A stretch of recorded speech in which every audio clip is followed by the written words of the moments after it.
people that I work with. I love coming into a place every morning where I know what I'm supposed to be doing, and there's always room to grow here. The family atmosphere, to our honesty, our core values that we implicate here and actually live by. We do honest, hard work for the customers. Everybody grow individually and as a company. I met Jeremiah from my previous job. Everything that he had to say about his own company really kind of was making me think about maybe I needed a change. And that's what kind of pushed me to give him a try. And once I got here, it was everything he said it was. I watched him kind of grow the company from just him and his truck to what it is now.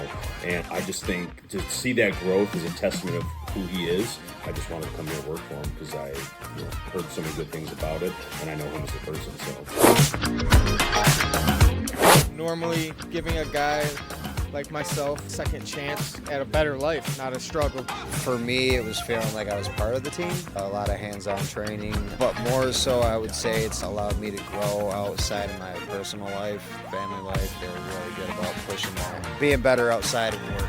Like, we're all family, like the camaraderie, like the joking around and all that. Yeah. But at the end of the day, we get everything done that we need to, and we can joke around and have a good time about it. I was actually looking for a career change and called Brickworks. They had an opportunity. It fit what I was looking for. It's been the best decision that I've made pretty much in my professional career.